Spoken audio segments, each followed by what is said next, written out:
I'm in the Year 8 common room, bunking maths and chatting fraff. Room splattered with a pattern of backchat. Bodies covered in Reebok, Kappa and naff, we are the spotty-faced riff-raff. Baffed by the complexities of our pulsating pores, we try to bolt the door on our hormones, but we can't keep this metamorphosis at bay, can't articulate our dismay at this change. So we cope with the throb of wet dreams and the perforation of first tampon by throwing ice pops at each other and breaking each other's Tamagotchis.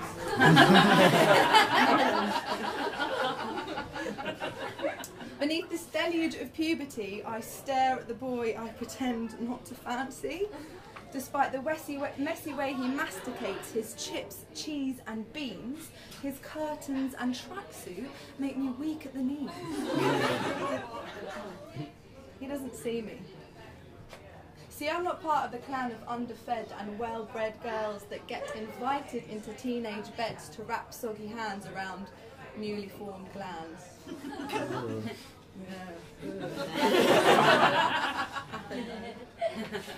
Because at age 13, my desirability is yet to be acquired, so he evades my gate. He does not reciprocate. But in a few years' time, I'll seek revenge and reject him on Facebook. But right now, I'm upset that I'm not one of his favourites. It's good when you do that, though, isn't it? When you're like, no, I'm not going to be your friend. In the panoptic space of the Year 8 common room, the walls are covered in self-conscious slogans that tell us drugs are bad and vegetables are good. As if we can't figure this out for ourselves. But these walls are wiser than they seem.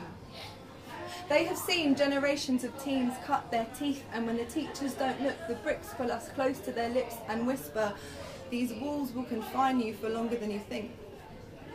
These years will define you." But we don't listen, because we're too busy flirting and bullying, learning these traits that will help us succeed in the workplace. Here, we scatter the seeds of teenage dreams that we will never reap. We will get distracted by these ambitions, by curriculums that care more about grades on a page than what is actually in our brains, by teachers who will define what is realistic for us to aim for.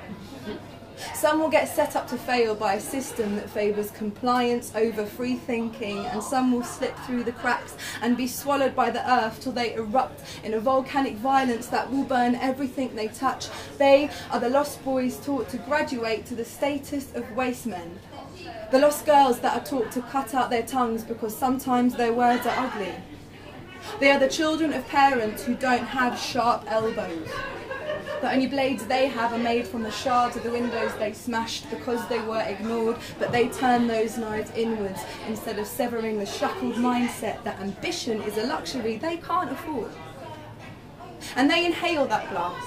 It shreds the protest from their tongues. With harsh punishments we miseducate our young, and they can't climb above the wreckage to free their lungs because that social ladder's broken at the bottom rungs.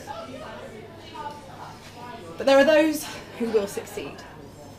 And they will learn to shut up and listen, how to copy from textbooks and be part of a system, how to form an orderly queue outside a classroom that will extend through time into a never-ending line to board the tube at 8:25 AM every day.